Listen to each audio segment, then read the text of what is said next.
Lee, and today what I'm going to do is show you how to upload your STL file for creating a cookie cutter and then sending it to a 3D printer.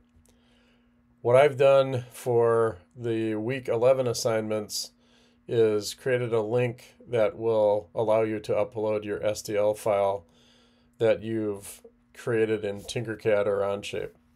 So I'm going to select that and open that link. When it opens, you'll see that you have some places for uploading the design file for grading, and then this is the link for 3D printing, and then this is a link for doing a print estimate, and we'll talk about that later. So I'm going to open up the link for 3D printing. When you open it up, you only have a place to submit the file. What I have is a view of the whole printing farm that we have at school. So I'm going to do a new print preparation, and this is what I would do with you. I have to reload this page sometimes. It doesn't always look right for printing. And then I'm going to select a printer. I'll try this one. And then I have to import the file. And we'll already have this file imported because you will have submitted it. Now it comes in pretty big, so I'm going to make this a little bit smaller.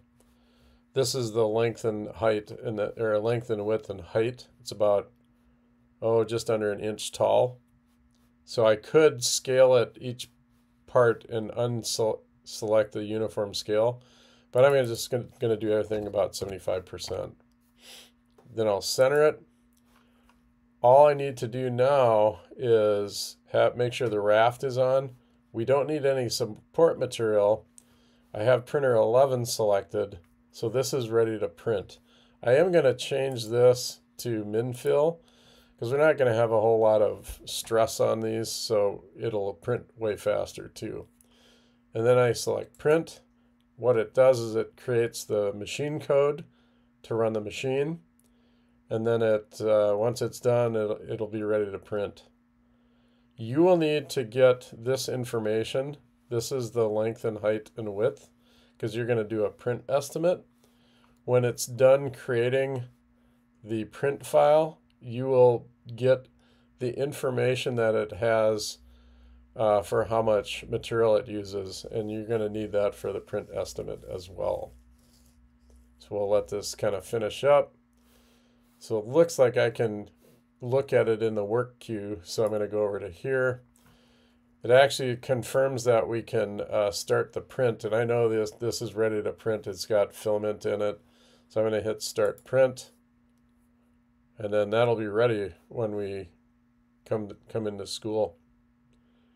I can also go into the jobs and go to printing now. This is the printer that we selected. It's printer 11, so I can select that. It's going to tell us the information that we need, how much material it uses and things like that. So here's the information, tells us when it's going to be done, how long it's going to take to print. And then here it's going to tell us how many grams of material we are going to use. So we're going to use 85.3 grams. You're going to need that for the print estimate. Okay, so that's ready to go. All we got to do is the print estimate, and then we're done with the assignment. So have a nice night.